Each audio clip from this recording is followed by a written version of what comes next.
Bawaslu ketika di luar tahapan itu apa Hmm, saja sih Pak kegiatannya? ya.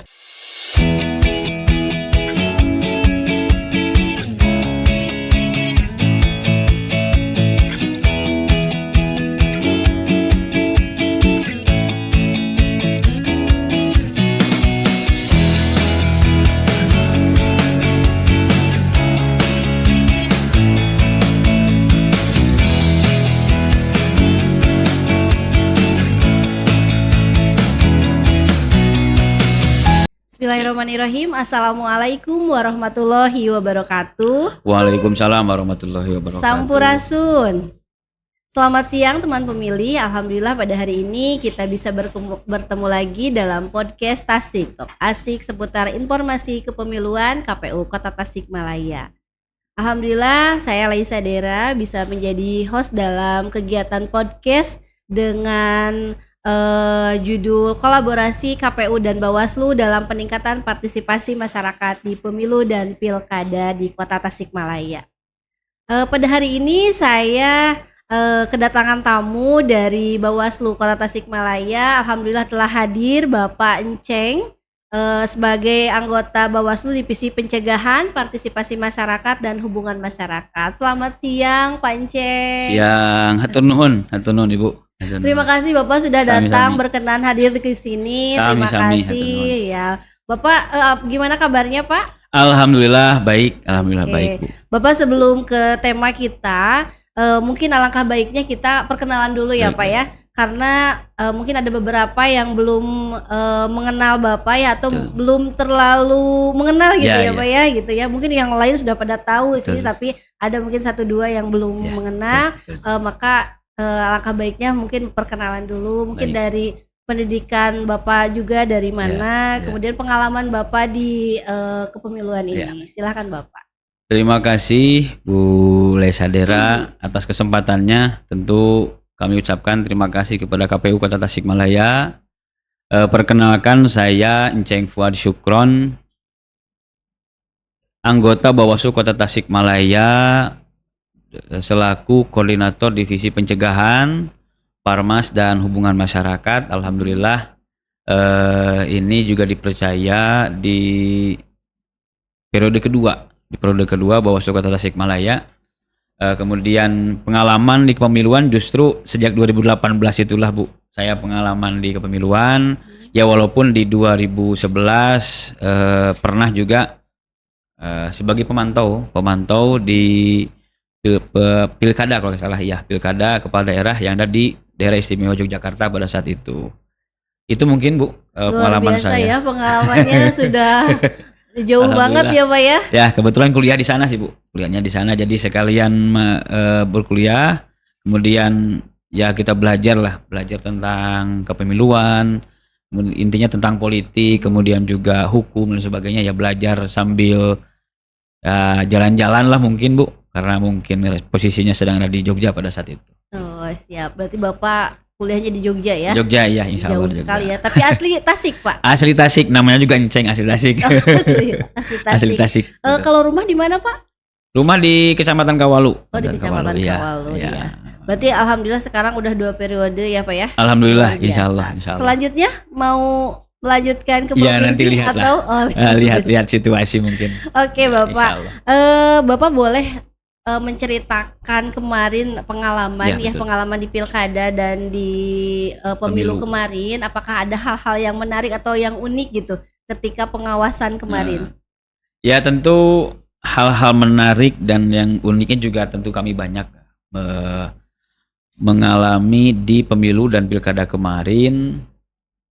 Misalnya yang unik lah, yang menarik itu memang ya tetapi kan juga ini kita sama-sama pada akhirnya dengan KPU pada saat misalnya pengawasan, pencocokan dan penelitian pada saat itu. Nah di situ hasil daripada pengawasan itu kita menemukan beberapa kejadian-kejadian yang unik sebetulnya Bu. Ternyata di masyarakat memang misalnya banyak yang mohon maaf acuh tak acuh dengan persoalan pemilih, tetapi kita juga malah menemukan pada saat di hari pemungutan itu malah menanyakan gitu bahwa saya punya hak pilih atau tidak gitu. Padahal pada saat coklit kan juga kan Pantarli sudah melakukan gitu kan. Kami juga jajaran pengawas pemilu juga melakukan uji petik pengawasan, bahkan melakukan pengawasan langsung juga ke teman-teman Pantarli. Memang uniknya itu, menariknya juga banyak lah, dinamikanya luar biasa, baik itu yang sifatnya ya agak-agak apa ya, mungkin apa ya, bukan demonstrasi tetapi juga mungkin menyampaikan aspirasi lah, aspirasi kepada kita-kita, kepada kami ini dari lembaga Bawaslu pada saat itu. Memang misalnya di pemilu itu ada aspirasi dari salah satu pendukung, kalau tidak salah pendukung calon presiden dan wakil presiden, dan itu memang kejadiannya menarik, unik, iyalah. Tetapi kan mau tidak mau kita sebagai lembaga Bawaslu harus menerima aspirasi dari mereka, dari siapapun itu, dari masyarakat yang memang ingin menyampaikan beberapa hal, ya kita terima. Adapun nanti tindak lanjutnya ya kita menyesuaikan. Kalau ini memang ranahnya di kami, ya kita akan tindak lanjut gitu, akan dibahas lah di internal kami. Kalaupun memang ini kewenangannya ternyata kewenangan Bawaslu RI, maka ya kami mau tidak mau harus menyampaikannya ke pimpinan kami di Bawaslu RI. Itu mungkin, Bu. Wah, banyak lah, Bu. Pada saat ya musim penghujan juga kan, seninya adalah seni pekerjaannya ada, terus juga sampai kita tengah malam kan bekerja, melakukan pengawasan. 2359 lah, 2359 biasa itu. Alhamdulillah. Tetapi kami juga secara kelembagaan, iya betul, memang itu bagian daripada tugas kami, tetapi juga kita bawanya dengan santai. Yang penting pekerjaan kita selesai, tidak ada hal-hal yang memang tidak sesuai dengan ketentuan, kita lakukan semuanya dari tingkatan kota sampai tingkatan pengawas tingkat kelurahan. Itu mungkin. Oh iya, Bapak kan kemarin kita di Kota Tasikmalaya ya, waktu pilkada ada 5 calon ya, betul, itu bagaimana nih Pak Bawaslu? Nah itu kan juga, kalau Bawaslu tentu sangat mengapresiasi, artinya bahwa di Kota Tasik ini untuk perhelatan politik ini masih menarik perhatian dari seluruh elemen unsur masyarakat.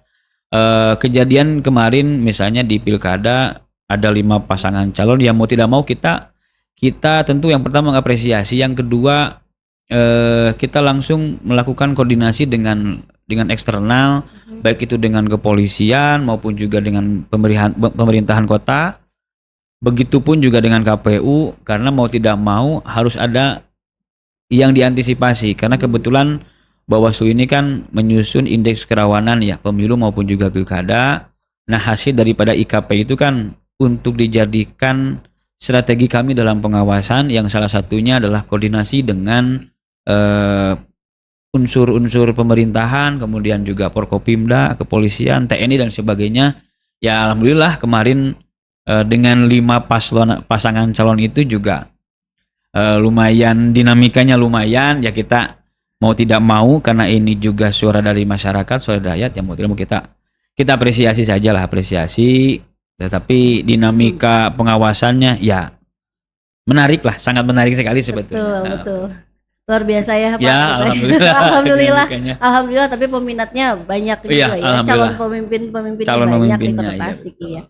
Bapak selanjutnya mungkin banyak yang bertanya ya ke masyarakat, kemarin juga ke KPU juga sama. Betul. Pasca tahapan ini, apa sih pekerjaan KPU, apa sih pekerjaan Bawaslu? Kalau KPU kemarin sudah dijelaskan juga ya Pak dalam podcast. Nah sekarang mungkin dari Bawaslu sendiri nih, Bawaslu ketika di luar tahapan itu apa saja sih Pak kegiatannya? Ya. Yang pertama, kami di Bawaslu ini tentu kami yang pertama evaluasi pengawasan di tahapan pemilu dan pilkada kemarin, baik itu secara kapasitas di internal maupun juga terkait dengan koordinasi dengan pihak eksternal. Kemudian yang selanjutnya kita memperkuat itu, yang pertama. Yang kedua, kemudian kita melakukan sosialisasi pengawasan partisipatif. Kemarin misalnya kita sudah masuk ke siswa SMK, masuk di kategori pemilih pemula. Alhamdulillah responnya baik.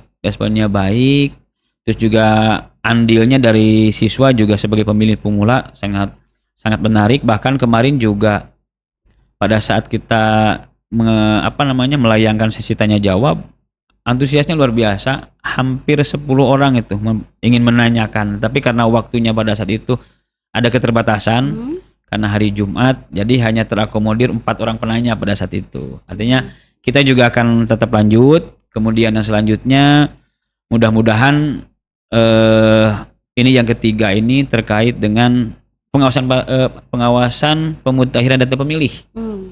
Karena amanat undang-undang gitu kan, bahwa di non tahapan ini, di luar tahapan ini tetap pemutahiran data ini harus dilakukan secara keberlanjutan. Maka mau tidak mau kita ditugaskan oleh regulasi, oleh undang-undang untuk melakukan pengawasan pemutahiran data pemilih, dan alhamdulillah itu juga sangat menarik pada saat pengawasan. Menariknya apa? Menariknya itu adalah kita melakukan uji petik, dan di situ kita bertemu dengan masyarakat sambil menanyakan, oh iraha cenah pemilu deui, padahal masih lama, tetapi mereka udah apresiasi bahwa menarik minat dari mereka bahwa ya udah cenah ini Pak datanya gitu kan. Maka kemudian kita terima, alhamdulillah mereka responnya baik.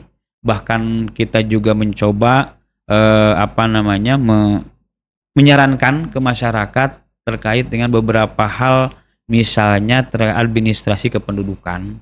Karena ternyata di masyarakat masih ada pemilih pemula yang usianya memang udah 17 tetapi belum direkam, belum rekaman. Dan itu juga kita bantu, dan insya Allah juga ya mudah-mudahan dari pemerintah daerah dalam hal ini Disduk juga respon cepat terkait dengan perekaman itu. Itu mungkin.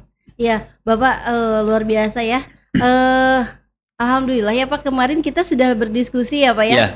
Kita akan berkolaborasi ya. Insya Allah, berkolaborasi dalam peningkatan partisipasi. Kalau saya mungkin di KPU sebagai peningkatan partisipasi pemilihnya, kalau Bapak mungkin pengawasannya. Partisipasi pengawasannya. Di luar tahapan ini kita akan berkolaborasi ya Pak ya. Insya Allah di SMA 6 ya, insya Allah di waktu dekat ini kita akan melakukan sosialisasi di SMA Negeri 6. Mudah-mudahan di sekolah yang lain juga ada respon baik dari pihak sekolah.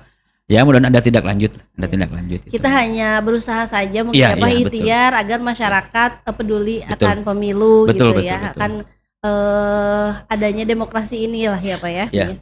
Selanjutnya Pak, kan ada masyarakat tuh yang ketika melihat adanya pelanggaran ketika kemarin pemilu pilkada, nah mungkin ada mekanisme yang harus ditempuh nggak untuk melaporkannya, harus gaya gimana gitu. Pada saat tahapan pemilu maupun pilkada itu masyarakat diberi keleluasaan untuk menyampaikan dugaan pelanggaran ataupun pelanggaran sekalipun, baik itu administrasi maupun juga pidana. Yang pertama tentu pelapor ini harus pasti identitasnya dan menunjukkan KTP. Kemudian yang kedua, pelapor ini bisa dari unsur pemantau pemilu juga bisa, kemudian dari peserta pemilu maupun pemilihan juga bisa, itu sebagai pelapor. Tentu mekanisme itu kita terima semua laporan dari masyarakat, kemudian kita lakukan kajian, kita kaji apakah laporan dari masyarakat ini memenuhi syarat formil dan material. Formil itu diantaranya ada pelapor, ada terlapor, saksinya gitu, kemudian formil materialnya nanti kejadiannya ini di mana, itu juga kan harus ditentukan. Kalau wilayahnya di luar wilayah Kota Tasik kan ini menjadi di luar batasan kami gitu terkait dengan pelaporan dugaan pelanggaran itu. Kemudian yang selanjutnya setelah itu kita melakukan rapat pleno, apakah ini memenuhi formil atau tidak. Kalau tidak memenuhi dari salah satu formil material ini, maka kemudian si pelapor ini misalnya tidak akan melanjutkan karena tidak bisa memenuhi formil material, kami juga bisa lakukan itu sebagai informasi awal. Kemudian di informasi awal itulah kami melakukan investigasi langsung ke lapangan, bagaimana kejadian yang sebetulnya, nanti akan kita proses berikutnya. Kalau pidana bersama dengan Sentra Gakumdu, di situ ada kepolisian dan juga kejaksaan. Oke. Kalau administratifnya di kita di sidang, di sidang iya. adjudikasi di Bawaslu gitu Siap. mungkin. Oke, jadi begitu ya teman pemilih, jika nanti ditemukan dalam pilkada ataupun pemilu ada pelanggaran, bisa langsung ya Pak ya, Bisa bisa langsung langsung ke ya. Bawaslu. Oke Pak, terakhir nih Pak, terakhir Baik. ya. Harapan Bawaslu nih untuk masyarakat di Kota Tasik khususnya Iya, mungkin betul. ya, agar pemilu mendatang berjalan lebih baik itu Iya. seperti apa Pak? Yang pertama harapan kami dari warga Kota Tasik ini tentu kita sama-sama menjaga Kota Tasikmalaya dengan penuh kasih sayang dan tentu yang selanjutnya pun juga harapannya untuk ke depan mudah-mudahan warga Kota Tasikmalaya terus meningkatkan partisipasi baik itu nanti di partisipasi pengawasan maupun juga pemilih. Kemudian yang selanjutnya pun juga kita sama-sama mensukseskan pesta demokrasi di Kota Tasikmalaya, di kota kita tercinta ini. Itu mungkin Bu. Terima kasih Bu. Iya Bapak. Bapak terima kasih. Sami-sami, Terima Bu. kasih ya. Alhamdulillah podcast hari ini telah selesai. Terima kasih Pak Enceng. Siap. Jangan kapok ya Pak ya. Nanti Amu, kalau insya Allah. diulang lagi. Insya Allah. Terima kasih teman pemilih. Alhamdulillah podcast hari ini telah selesai. Saya tutup dengan bacaan hamdalah. Alhamdulillahirabbil alamin. Billahi taufiq wal hidayah. Wassalamualaikum warahmatullahi wabarakatuh.